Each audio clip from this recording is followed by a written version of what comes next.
Taib, Allah Subhanahu wa taala dalam surat An-Nahl ayat 91 kata Allah Subhanahu wa taala, tunaikanlah janji Allah. Idza ahadtum, jika kalian berjanji. Wala tanqudu, janganlah kalian batalkan janji setelah ditekankan.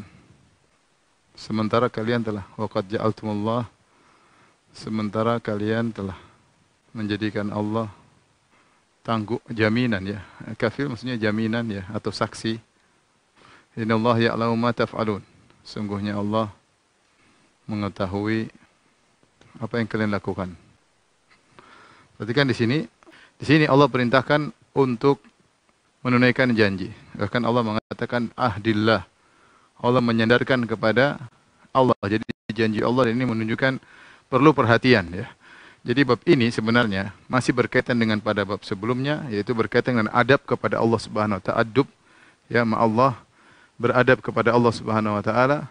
Di antara bentuk kesempurnaan tauhid seorang, dia beradab kepada Allah Subhanahu wa taala. Artinya kalau dia sudah berjanji, dia sudah menyebut demi Allah, dengan nama Allah, berjanji kepada Allah, maka dia tidak membatalkannya. Dia tidak membatalkannya setelah dia tekankan. Kata Allah, waqad ja'altumullaha 'alaikum kafila. Kalian telah menjadikan Allah sebagai jaminan ya, demi Allah ya. Berarti seakan-akan Allah menjadi penjamin atau Allah menjadi saksi. Kemudian kalian batalkan, itu menunjukkan tidak ada pengagungan terhadap Allah Subhanahu wa taala. Innallaha ya'lamu ma taf'alun, sungguhnya Allah mengetahui apa yang kalian kerjakan. Janji Ibnu Katsir rahimahullahu taala menjelaskan berjanji kepada Allah ada dua model ya. Yang pertama yang berkaitan dengan motivasi kepada diri sendiri untuk beramal soleh atau meninggalkan maksiat misalnya. Dan untuk beramal soleh ya. Yang kedua, janji berkaitan dengan akad-akad ya. Akad-akad ya. Akad-akad atau perjanjian-perjanjian dengan pihak lain. Perjanjian yang ini ya, yang ini kata Ibnu Katsir, ini yang jika seorang melihat yang lebih baik, maka dia boleh batalkan. Batalkan dan membayar kafarah. Dan ini berdasarkan hadis Nabi sallallahu alaihi wasallam. Ya. Dalam satu hadis Nabi sallallahu alaihi wasallam bersabda ya. Inni wallahi insyaallah la ahlifu ala yaminin fa ara ghairaha khairan minha illa ataitu alladhi huwa khairun wa tahallaltuha. Kata Nabi sallallahu alaihi wasallam, sungguhnya aku demi Allah, insyaallah aku tidak bersumpah atas suatu sumpah, lalu aku melihat aku tidak bersumpah suatu melakukan suatu perbuatan, lalu aku melihat ada yang lebih baik daripada yang aku sumpahkan itu, kecuali aku akan melakukan yang lebih baik ya. Dan aku akan mentahallal-tuha, yaitu aku mencari penghalalan bagi sumpahku, yaitu dengan apa? Dalam riwayat wa kafartu an yamini, dan aku akan bayar kafarah. Ya, misalnya seorang bersumpah demi Allah, saya akan umrah tahun ini. Kemudian ternyata dia melihat ada kesempatan untuk berhaji, maka dia pun berubah. Maka padahal dia sudah bersumpah demi Allah akan berumrah, maka dia rubah, dia ingin berhaji, dan ini boleh karena dilihat ada yang lebih baik. Tinggal bagaimana caranya? Tinggalnya dia bayar kafarah, dan dia batalkan sumpah pertamanya, dan dia berpindah kepada perkara yang lebih baik, dan ini diperbolehkan. Dan ini diperbolehkan. Berbeda dengan yang ayat ini ya.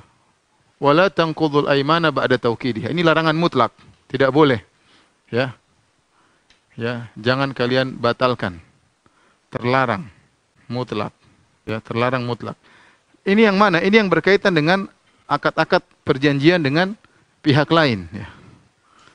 Ya, ini penjelasan Ibnu Katsir. Maka beda antara yang ini dengan yang ini. Nah, kalau ini kita tidak boleh batalkan sebagai bentuk pengagungan terhadap Allah karena kita sudah menjadikan Allah sebagai jaminan, sebagai tanggungan.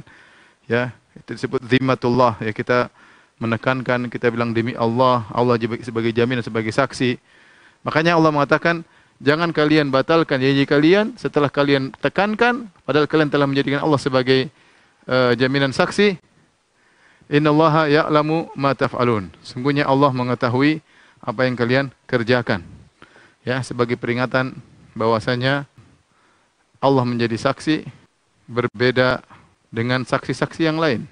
Kalau saksi-saksi yang lain bisa kita tipu, bisa kita bohongin, bisa kita sembunyikan sebagian, ya, saksi lain juga bisa lupa, ya, tidak tahu apa yang kita lakukan. Beda kalau Allah menjadi saksi.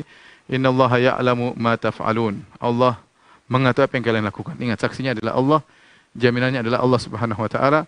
Maka dalam kondisi ini seorang tidak boleh membatalkan janjinya kepada Allah, ya. Jadi perhatikan, inilah maksud dari ayat ini sebagai bentuk adab kepada Allah, sempurnaan tauhid. Itu seorang tidak boleh membatalkan janjinya jika dia sudah berjanji kepada pihak lain. Kenapa? Karena dia menjadikan Allah sebagai tanggungannya. Berbeda dengan janji yang berkaitan dengan motivasi untuk beramal soleh. Maka ini boleh dibatalkan jika seorang melihat ada yang lebih baik sebagaimana yang dijelaskan oleh Nabi SAW dalam hadis yang sahih. Kemudian bahwasanya kita tahu mengingkari janji, ya, itu adalah ciri-ciri orang-orang munafik, ya. Dalam dalam banyak hadis, di antaranya ayatul munafik salas, ya, bahwasanya tanda-tanda orang munafik ada 3. Di antaranya, ya, wa idza wa'ada akhlafa, jika dia berjanji dia menyelisih. Wa idza ahada ghadara, ya, wa idza ahada ghadara, jika dia wa'ada akhlafa, dia berjanji sama orang dia menyelisihi. Wa idza ahada, sudah dia bikin perjanjian dia berkhianat, ya.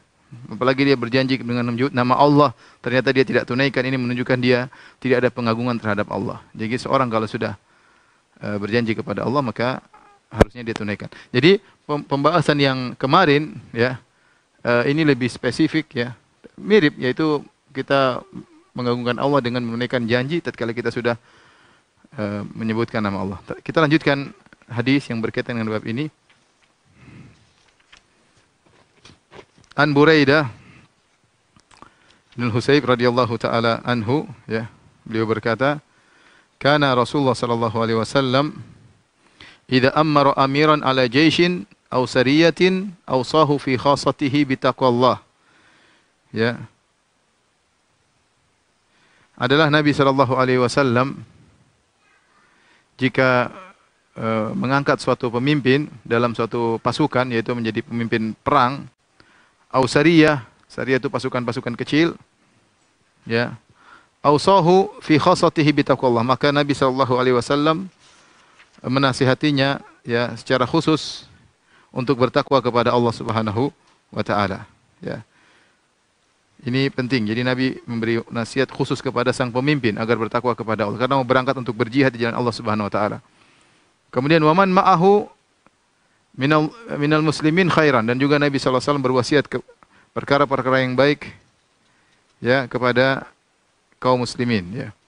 Atau maksudnya Nabi sallallahu alaihi wasallam memberi wasiat kepadanya, ya, untuk bertakwa kepada Allah Subhanahu wa taala dan untuk berbuat baik kepada pasukannya sesama kaum muslimin. Tsumma qala, kemudian Nabi sallallahu alaihi wasallam bersabda, "Ughzu bismillahi fi sabilillah." Ya, berperanglah dengan menyebut nama Allah di jalan Allah Subhanahu wa taala. Qatilu man kafara billah, perangilah orang-orang yang kufur kepada Allah. Ughzu wala taghullu wala taqdiru wala tamthulu wala taqtulu walida. Kata Nabi sallallahu alaihi wasallam, berperanglah wala taghullu, dan janganlah kalian berbuat gulul. Berbuat gulul maksudnya adalah mengambil harta ghanimah sebelum dibagi. Ya, mengambil harta ghanimah sebelum. Kita tahu bahwasanya kalau terjadi peperangan, maka setelah mengalahkan musuh, harta diambil dan ghanimah dan dibagi kepada para pasukan. Nah, kalau ada yang mengambil harta ghanimah tersebut sebelum diserahkan kepada Amirul Jais, kepada kepala pasukan, dan dia yang membagi, kemudian dia ambil terlebih dahulu, itu namanya gulul. Ya, dan itu mengantarkan kepada neraka jahanam, ya. Sama juga kata Nabi sallallahu alaihi wasallam, hadayal ummal gulul. Ya, kalau ada zaman dahulu Nabi sallallahu alaihi wasallam mengirim petugas untuk mengambil zakat, kemudian dia dikasih hadiah oleh rakyat, kemudian dia ambil hadiah tersebut, maka ini juga gulul. Ya, harusnya dia tidak diberi hadiah oleh rakyat kecuali karena dia sebagai petugas negara. Maka semua hadiah-hadiah tersebut harusnya dikumpulkan ke Baitul Mal.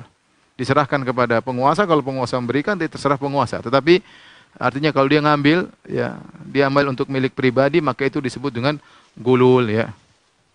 Maka nabiin ayyagul, Allah mengatakan tidak pantas bagi seorang nabi untuk melakukan gulul, ya. Dan ini bisa saja menimpa para mujahidin karena bisa jadi niat mereka berubah di tengah peperangan. Maka Nabi ingatkan, wala taghullu, kalian berperang karena Allah, jangan kalian mengambil harta sebelum dibagi. Wala taqdiru, dan jangan kalian membatalkan atau berkhianat terhadap perjanjian, ya. Kalau sudah punya perjanjian sama pihak kedua atau pihak musuh, maka harus ditepati. Wala tamthulu, ya, wala tamthulu maksudnya janganlah kalian ketika berperang kalian kemudian mencincang-cincang mayat-mayat musuh, karena tujuan bukan untuk melakukan kerusakan tapi dalam rangka untuk mengajak mereka kepada Islam. Kalau ternyata mereka tidak menjawab, memenuhi panggilan Islam, maka silakan diperangi, dan kalau sudah meninggal sudah tidak perlu dipuas-puaskan, disisa dipotong hidungnya, dipotong telinganya, makin dilarang dalam Islam. Maka kata Nabi sallallahu alaihi wasallam, wala tamthulu, jangan kalian melakukan musla. Musla itu tadi mencincang. Wala taqtulu walida, dan jangan kalian membunuh anak kecil, ya, membunuh anak kecil. Dan para ulama mengatakan hukumnya sama seperti orang tua, ya. Syekhun faniyan, orang sudah tua, atau kemudian orang yang sedang beribadah dalam kuilnya, ya, dalam tempat ibadahnya, maka ini juga tidak boleh dibunuh karena mereka tidak ikut perang.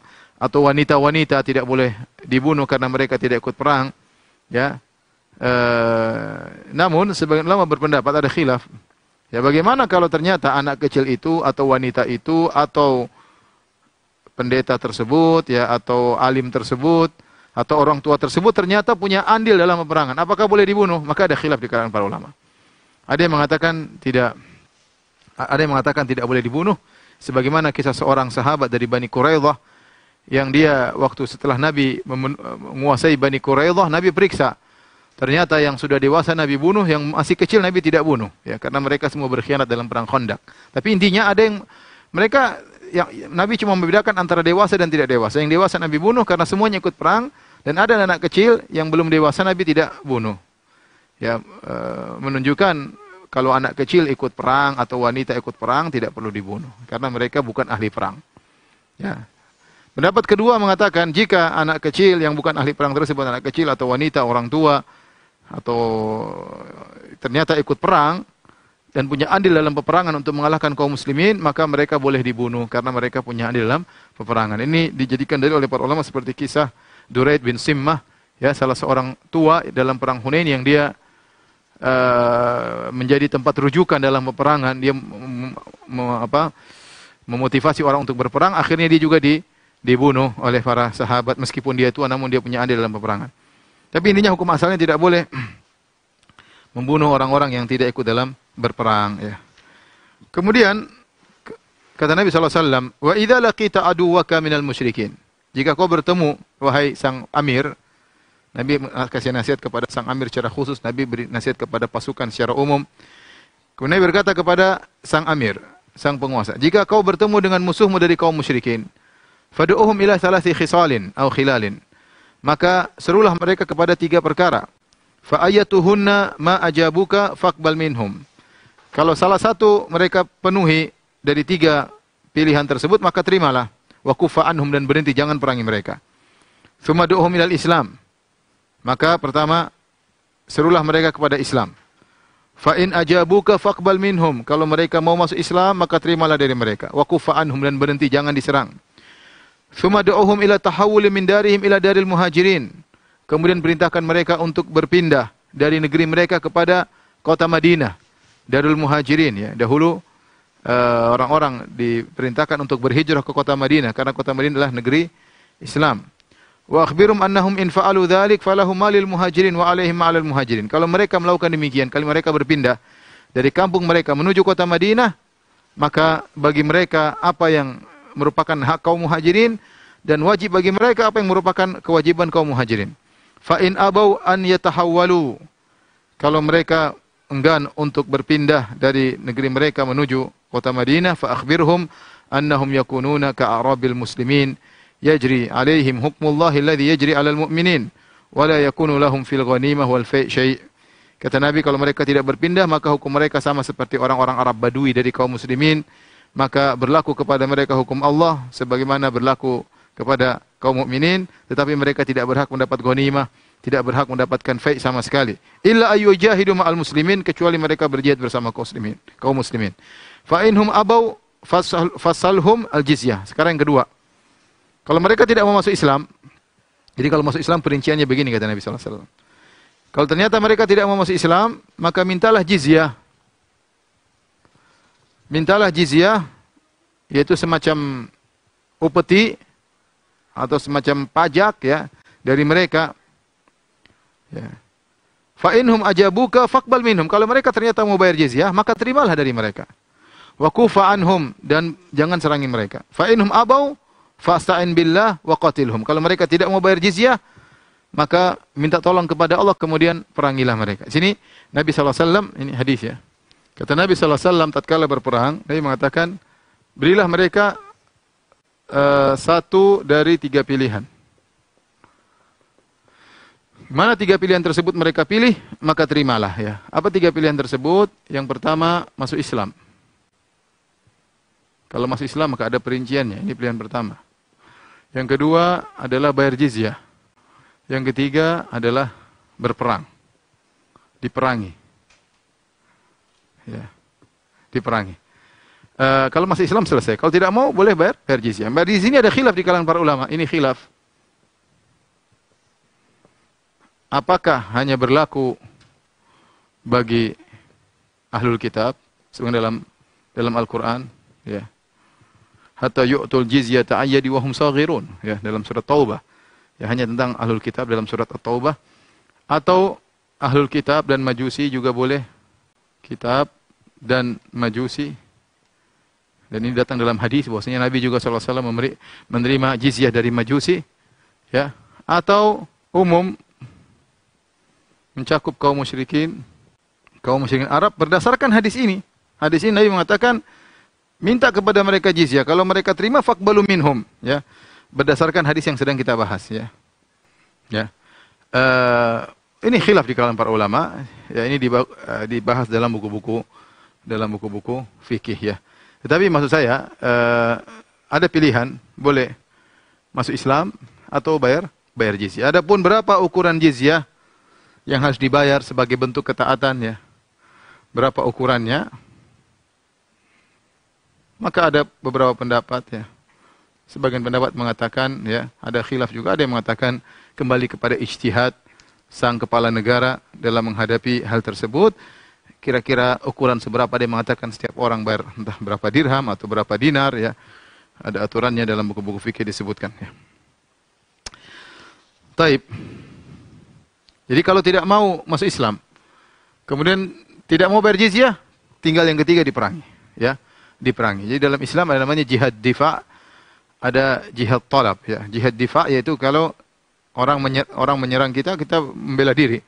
Adapun jihad talab yaitu berangkat memerangi orang-orang musyrikin agar mereka masuk Islam, ya, agar mereka masuk Islam sehingga tidak ada kekufuran, ya. Hatta la takuna fitnatun wa yakuna ad-dinu kulluhum lillah. Ya, wa qatiluhum. Perangilah mereka sampai tidak ada fitnah, sampai tidak ada kesyirikan di atas muka bumi. Ya. Atau sampai agama Islam yang unggul ya. Baik. Kemudian kata Nabi sallallahu alaihi wasallam, "Wa idza hasarta ahla hisnin", kalau engkau ternyata mengepung orang-orang musyrikin dalam benteng mereka ya. Sehingga mereka tidak bisa keluar, sehingga mereka tidak berkutik. Fa'araduka an taj'ala lahum dhimmatallah wa dhimmata nabihi. Ini jadi perhatian kita di sini. Lantas ketika mereka dikepung, mereka minta keamanan, tapi mereka minta Allah dan Rasulnya sebagai jaminan. Ya, bersumpah dengan nama Allah, dengan nama Rasulullah. Atau bersumpah dengan nama Allah atau dengan jaminan Rasulullah sallallahu alaihi wasallam. Fala taj'al lahum dhimmatallah, maka jangan kau jadikan Allah sebagai jaminan, wala dhimmata nabihi. Dan jangan kau jadikan Nabi sebagai jaminan. Walakin ja'al lahum dhimmataka wa dhimmata ashabika. Tapi kau jadikan jaminan dirimu dan juga kawan-kawanmu. Fa innakum in tukhfiru dhimamakum wa dhimama ashabikum ahwanu min an tughfiru zimmatallahi wa zimmata rasulih. Karena kalau kalian ternyata melanggar jaminan kalian dan jaminan pasukan kalian, itu masih lebih ringan daripada kalian melanggar perjanjian jaminan Allah dan jaminan Rasulullah sallallahu alaihi wasallam. Kemudian kata Nabi sallallahu alaihi wasallam, "Wa idza hasarta ahla hisnin," kalau engkau mengepung, karena pembicaraan kepada sang pemimpin karena dia mengambil keputusan.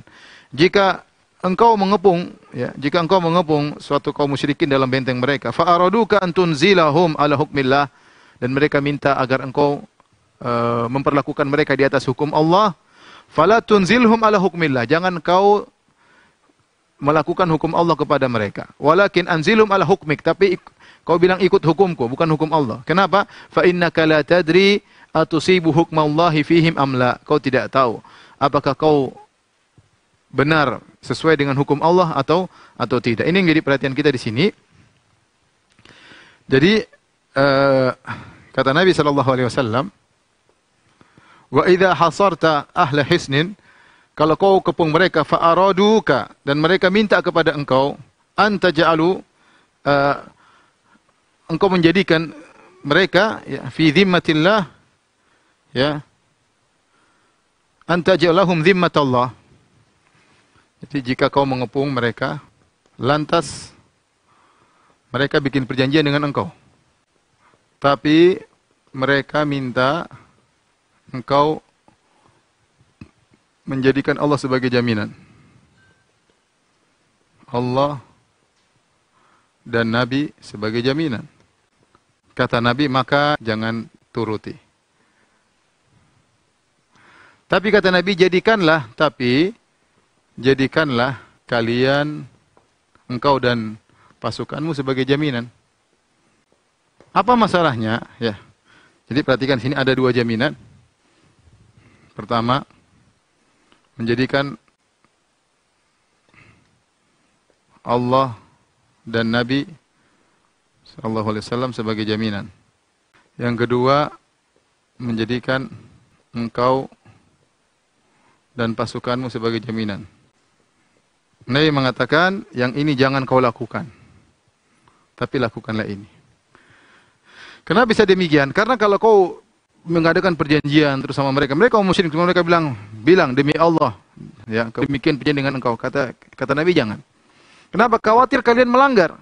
Kalau kalian melanggar berarti kalian tidak mengagungkan Allah.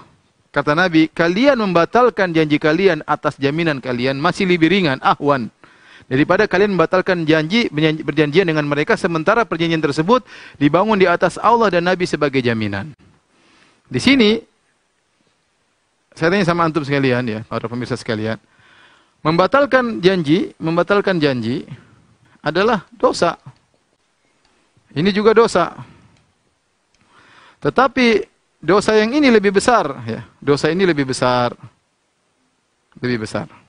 Kalau kalian melanggar, seandainya terjadi pelanggaran, artinya Nabi tidak menyuruh mereka melanggar. Kalau sudah janji sama musuh, jangan melanggar, ya. Itu sifat-sifat yang tidak baik. Tetapi kalau kalian ternyata melanggar, maka lebih baik kalian melanggar suatu perjanjian dibangun di atas kalian sebagai jaminannya, daripada kalian melanggar, kalian menjadikan Allah dan Nabi-Nya sebagai jaminan. Karena kalian harus menghormati Allah dan juga menghormati Nabi sallallahu alaihi wasallam. Ini berkaitan dengan bab yang sedang kita bahas. Di antara bentuk pengagungan terhadap Allah, yaitu mengagungkan, ya, zimmatullah dan zimmah Nabi sallallahu alaihi wasallam, yaitu jaminan Allah dan jaminan Nabi sallallahu alaihi wasallam. Ya, di sini kata para ulama ada kaidah irtikabu akhafud dararain, yaitu menempuh kemudaratan yang teringan. Ini dosa, tapi dosa ini lebih ringan. Karena kita nggak bisa tahu, maksudnya Nabi menjelaskan, kalau kalian mengenai perjanjian, tahu-tahu di antara sahabat ada yang melanggar, mungkin emosi atau apa yang terjadi, kan di luar dugaan, namanya peperangan, perjanjian dengan musuh, punya perjanjian tertentu, belum tentu bisa dijalankan. Maka seandainya terjadi pelanggaran, sementara janji tersebut distempel dengan stempel Allah dan Rasulnya, dilanggar lebih berat daripada yang stempel kalian sendiri. Itu maksudnya. Kemudian kata Nabi SAW, jika ternyata mereka minta agar mereka diperlakukan sesuai dengan hukum Allah, maka jangan terima. Jangan terima, ya. Kata Nabi SAW, jika mereka minta agar diperlakukan dengan hukum Allah, kata Nabi, jangan terima. Jangan terima. Tapi hendaknya kata Nabi, perlakukan mereka dengan hukummu. Hukummu. Ya. Ini timbul pertanyaan, kenapa mereka minta diperlakukan dengan hukum Allah maka jangan diterima? Harusnya kan kita berhukum dengan hukum Allah. Kata para ulama, maksudnya ini adalah pada perkara-perkara ijtihadiyah. Ya, jika mereka minta maksudnya pada perkara-perkara ijtihadiyah. Adapun kalau perkara-perkara yang jelas dengan hukum Allah, ya jelas lakukan. Misalnya mereka minta, kalau ada yang berzina di antara kami dirajam, ya lakukan. Enggak, ini namanya perjanjian kan banyak hal-hal di luar dari terkadang ijtihadiyah yang seorang tidak menguasai hukum secara sempurna. Ya, apalagi dalam kondisi demikian belum tentu ada ulamanya, belum tentu ada pengetahuan yang benar. Maka kata Nabi SAW, fa innaka la tadri, karena kau tidak tahu apakah kau menyepakati hukum Allah atau tidak tentang mereka. Bisa jadi kau tidak sesuai dengan hukum Allah. Bisa jadi kau tidak sesuai dengan hukum Allah. Kenapa? Kata Nabi SAW, karena bisa jadi hukum yang kau lakukan, yang kau terapkan kepada mereka, tidak sesuai dengan hukum Allah.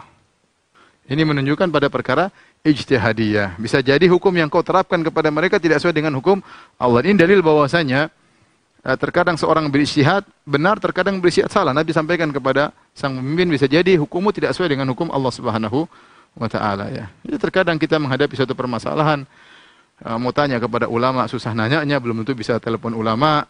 Terkadang berhadapan dengan kita, ayatnya tidak jelas, hadisnya tidak jelas, butuh seorang yang alim untuk bisa mengambil istimbat dari ayat dan hadis dalam menghadapi permasalahan ini, ya. Maka dia berijtihad, ya. Ini banyak dalam perkara-perkara duniawi, pertikaian dan yang lainnya, tidak mesti ada hukum A dan B. Ya, yang jelas syariat ingin maslahat, tapi terkadang untuk menentukan A dan B ini butuh ijtihad. Terkadang ijtihad tersebut, jangan kita bilang ini hukum Allah, belum tentu benar. Kita bilang ini hukum kita berusaha mendekati hukum Allah. Tetapi kita tidak bisa pastikan ini hukum Allah. Kecuali yang jelas-jelas seperti kalau berzina sudah menikah maka dirajam, kalau belum menikah maka cuma dicambuk, pencuri dengan aturannya potong tangan, itu jelas hukum Allah, tidak bisa kita rubah-rubah lagi, tidak perlu ijtihad. Namun ini berkaitan dengan terjadi pertikaian dengan musuh, dan ada hukum-hukum yang seorang perlu ijtihad. Dan ini sebagaimana yang Nabi jelaskan, maka jangan bilang itu hukummu. Maka demikian, kata sebagian ulama, jika engkau ditanya tentang suatu permasalahan, dan engkau tidak tahu, pas ini bukan permasalahan nas, tidak ada dalilnya, Allah bilang demikian, Rasulullah SAW dengan jelas mengatakan demikian, ya, maka kau katakan ini hukum, ya, ini dari ijtihadku, ya, semoga sesuai dengan apa yang Allah kehendaki. Tapi jangan bilang ini hukum Allah, belum tentu. Ya, belum tentu. Jangan maksakan diri, ini hukum Allah seperti ini. Belum tentu, dari mana tahu? Banyak hal kita khilaf sekarang. Dalam hal contohnya, banyak hal, ya. Tidak usah kita paksakan diri, ya. Ini masalah begini misalnya, tidak ada dalilnya secara tegas, nasnya tidak ada. Ini masih khilaf, ini benar atau tidak, atau sehingga sulit untuk menentukan, ya. Contoh misalnya kita bilang, apa hukum orang sholat dalam kondisi pandemi dengan berjarak? Jangan kita nekat. Hukum Allah mengatakan bid'ah misalnya. Hukum Allah mengatakan tidak sah. Dari mana? Itu kan pendapatmu. Sementara banyak ulama mengatakan misalnya sah, tidak mengapa karena berdalil. Semuanya tidak ada nas, kecuali ada Nabi mengatakan barang siapa dalam masa pandemi maka boleh sholat dengan berjarak. Ya, ini kita bilang ini hukum Allah seperti ini. Rasulullah bilang ada nasnya. Atau Rasulullah mengatakan barang siapa yang sholat dalam kondisi wabah COVID-19 kemudian dengan berjarak tidak sah. Ini tidak ada, ini juga tidak ada. Maka ini semua ijtihad. Maka dalam hal ini kita mengatakan, wallahu alam hukumnya begini, ini ijtihad saya. Jangan kita bilang hukum Allah begini, karena belum tentu. Nabi saja ingatkan, ini sahabat loh. Sahabat yang mereka alim belajar langsung sama Nabi. Nabi mengatakan, innaka la tadri atusibu hukmallah fihim amla. Kau tidak tahu apakah hukum yang kau terapkan sesuai dengan hukum Allah atau tidak. Maka jangan bilang, kalau mereka bilang harus syaratnya dengan hukum Allah, bilang jangan. Karena saya tidak menguasai hukum Allah seluruhnya. Kecuali kalau Nabi iya, pasti hukum Allah. Tapi ini sahabat, jauh dari Nabi, tidak bisa WhatsAppan, tidak bisa teleponan.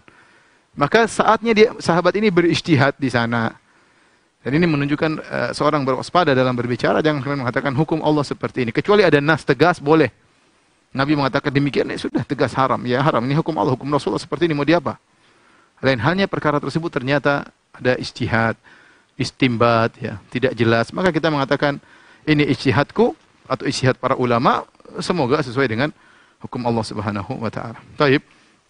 Kita selesai dari bab ini ya, kita lanjutkan pada bab berikutnya. Tolong dihapus ya.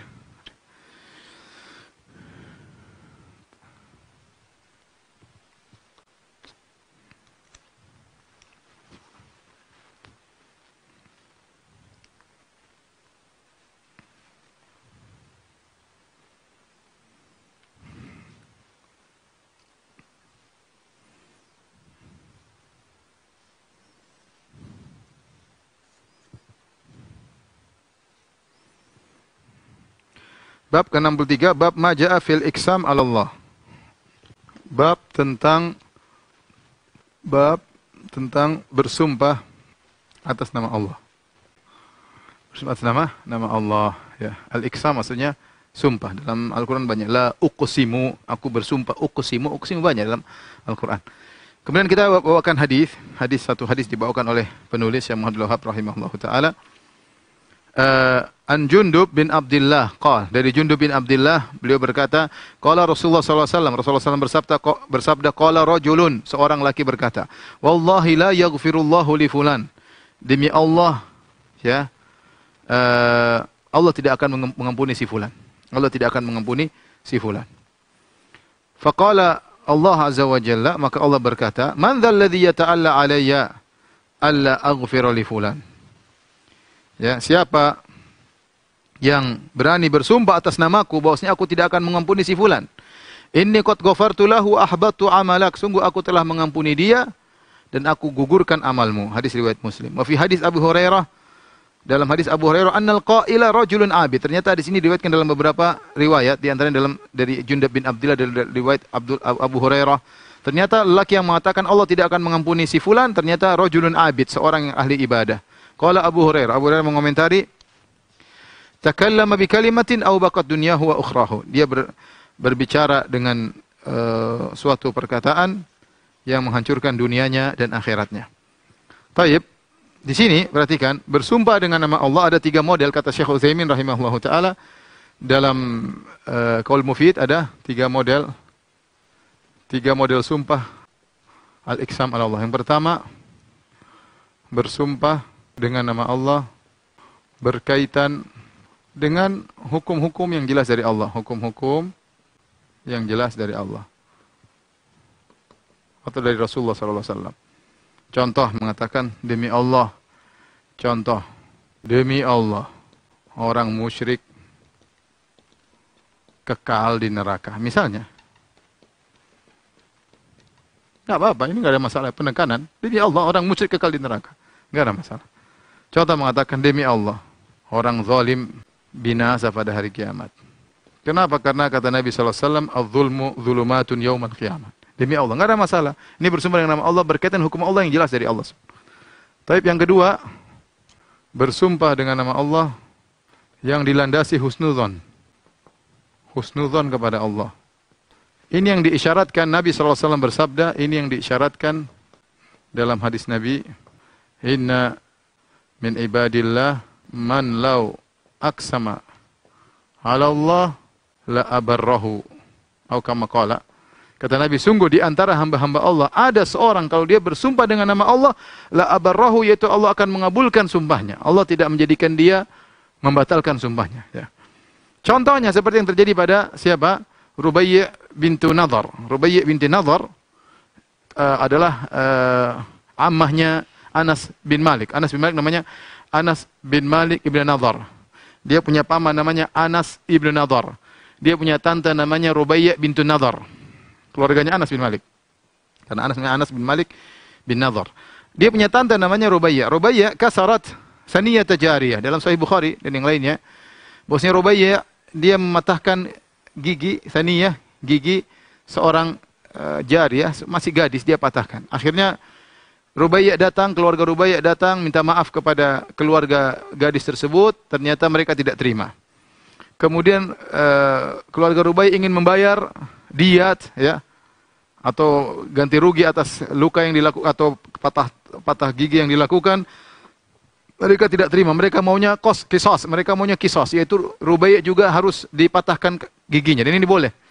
Kalau seorang mematahkan gigi orang lain, maka ada beberapa pilihan. Bisa dimaafkan, bisa bayar diat, atau bayar diat. Yang ketiga, qisas. Qisas. Sudah diminta dimaafkan, tidak dimaafkan. Sudah diminta untuk bayar diat, tidak mau. Keluarga tidak mau. Hanya di qisas. Akhirnya Rasulullah SAW datang memberi hukuman qisas. Hukmullahi qisas. Kata Nabi, hukum Allah adalah qisas. Sampai kabar kepada Anas ibn Nadhr. Anas bin Nadhr seorang yang saleh. Yang kalau kita baca kisahnya, bagaimana dia meninggal dalam perang Uhud, kemudian seluruh sekujur badannya penuh dengan luka-luka. Ya. Maka ketika dia mendengar saudarinya Rubaiyah binti Nadhr akan dipatahkan giginya, maka dia pun datang kepada Nabi, ya Rasulullah, kenapa tidak boleh Rubaiyah saudariku dipatahkan giginya? Kata Nabi SAW, ya Anas, hukmullahil qisas. Wahai Anas, udah nggak bisa. Ini keluarganya nggak mau, mereka maunya qisas. Hukum Allah ini. Maka tiba-tiba Anas berkata, wallahi lan tuksal saniyatu Rubaiyah. Dia bersumpah, demi Allah giginya tidak akan dipatahkan. Subhanallah. Nabi sudah bilang akan dijalankan qisas, keluarganya sudah memutuskan akan qisas. Dia ngomong depan Nabi, demi Allah giginya tidak akan dipatahkan. Subhanallah, tiba-tiba keluarganya berubah pikiran, maafkan.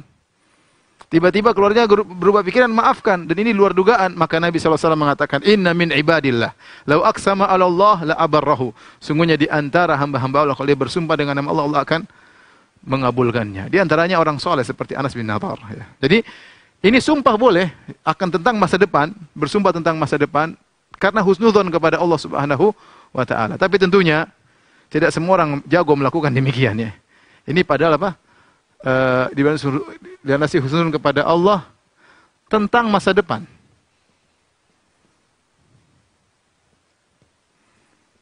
Dan ini dilakukan oleh apa? Orang-orang soleh. Contoh tadi, siapa? Anas bin Nadhr. Ya, Anas bin Nadhr, dia bersumpah, demi Allah tidak akan dipatahkan giginya Rubaiyah. Ya, ada orang-orang seperti itu soleh. Demi Allah pasti di Allah akan begini. Insya Allah demi Allah akan begini. Ternyata terjadi. Tapi ya, seperti kita ini, tidak berani kita seperti ini. Tapi ini orang-orang soleh, wali-wali Allah, yang mereka berani mengatakan demikian dan benar. Oleh karenanya, sampai Nabi SAW mengatakan, ya, Rubba ash'adh akbar madfu'un bil abwab, lau aqsama ala Allah la abarrahu. Betapa banyak orang ash'adh akbar, rambut semerawut, tubuh penuh dengan debu. Kalau ketuk pintu ditolak, dia mau bertamu tidak diterima. Kenapa tidak dihargai oleh orang? Tapi kata Nabi, lau aqsama ala Allah, kalau dia bersumpah, Allah kabulkan keinginannya. Ya. Jadi kita jangan terpedaya dengan penampilan, dengan ada orang seperti tadi, ada orang rambut semerawut, kemudian tapi dia mungkin tulus, dia ikhlas kepada Allah. Seandainya dia bersumpah, Allah akan kabulkan. Ini model yang kedua tidak jadi masalah. Ya. Yang ketiga yang sedang kita bahas ini yang timbul masalah, yaitu nomor 3, bersumpah menghukum sesuatu karena ujub, ya, atau merendahkan orang lain. Contoh hadis yang sedang kita bahas. Contoh hadis yang sedang kita bahas. Hadis yang sedang kita bahas. Ya, saya bacakan riwayat-riwayat yang lain. Ya. Kata Rasulullah SAW dalam hadis Abu Hurairah. Ya. Kata Abu Hurairah, inna hadhihi la kalimatun yaquluha ahaduna li ba'dhi ahlihi idza ghadib aw li zawjati aw li khadimihi. Yaitu perkataan wallahi la yaghfirullahu laka abadan. Allah tidak akan mengampuni engkau selamanya. Kata Abu Hurairah, ini suatu kata yang terkadang salah seorang dari kita ucapkan kepada istrinya kalau lagi marah, atau dia ucapkan kepada pembantunya kalau dia lagi marah. Padahal Rasulullah larang. Kata Abu Hurairah, fa inni sami'tu Rasulullah SAW. Aku mendengar Rasulullah SAW berkata. Menunjukkan Rasulullah ngomong ini didengar oleh banyak sahabat. Di antaranya Abu Hurairah dan Jundub bin Abdullah dalam hadis yang dari Abdullah, sahabat yang lain, ya. Kata Rasulullah, inna rajulaini kana fi bani Israel mutahabbaini ahaduhuma mujtahidun fil ibad wal akhar kana yaqul mudhnib. Ka'annahu yaqul mudhnib. Ada dua orang bersahabat saling mencintai dari kalangan Bani Israel dahulu. Salah satunya rajin beribadah, mujtahid, rajin beribadah. Yang satunya pendosa. Maka yang rajin ibadah berkata kepada pendosa, "Aqsir, berhenti. Amma anta fi, berhenti yang kau lakukan, berhenti." Maka apa kata pendosa ini? "Khallini wa rabbi." Biarkan urusanku dengan Tuhan. Ya. Terus tapi dia aku ditegur, ini urusan saya dengan Tuhanku. Khalini wa rabbi, tinggalkan aku dengan Tuhanku, bukan urusanmu. Hatta wajadahu yauman ala dzambin ista'dhamahu. Satu hari dia melakukan dosa yang lebih besar daripada biasanya. Faqala aqsir, kata dia, wahai berhenti. Maka orang ini menjawab dengan perkataan yang tidak mengenakan pendosa ini. Khalini wa rabbi, tinggalkan aku dan Tuhanku. Abu ifta alayya raqiban, apakah Allah utus engkau sebagai pengawasku? Sudah cukup ada malaikat. Ya, ngapain kau ngawas-ngawas aku lagi? Tinggalkan aku dengan Tuhanku. Maka lelaki yang ahli ibadah ini jengkel. Saking semangatnya mengingkari kemungkaran, dia berkata, wallahi la yaghfirullahu laka abadan. Demi Allah, Allah tidak akan mengampuni engkau selamanya. Dia bersumpah, demi Allah, Allah tidak akan mengampuni engkau selamanya. Wala yudkhilakallahul jannata abadan. Allah tidak akan masukkan engkau dalam surga selama-lamanya. Qala fa ba'atsallahu ilaihi malakan. Allah kirim malaikat. Faqabada arwahahuma, maka malaikat tersebut mencabut nyawa mereka berdua. Fajtama'a indahu, maka dua orang ini bertemu di sisi Allah Subhanahu wa taala. Faqala lil mudznib udkhilil jannata bi rahmati. Maka Allah berkata kepada orang yang berdosa, masuk surga dengan rahmatku. Wa qalil akhar, maka dia berkata kepada yang ahli ibadah waktu di dunia, atastati'u an tahdzura ala abdi rahmati, kau bisa menghalangi rahmatku kepada hambaku ini? Faqala la ya Rabb, aku tidak bisa ya Allah. Qala idhabu bihi ila nar, pergilah engkau masuk neraka. Qala Abu Hurairah, walladzi nafsi biyadihi, demi zat yang jiwaku berada di tangannya, la takallama bi kalimatin aw baqad dunya wa akhiratahu. Sungguh dia mengucapkan satu kata saja yang buat dia binasa di dunia dan di akhirat. Bahkan dalam sebagian riwayat ya, yang satu lagi sholat kemudian kakinya diinjak oleh kepalanya diinjak oleh kawannya yang kurang ajar ini. Maka dia pun marah, dia mengatakan Allah tidak akan mengampuni engkau.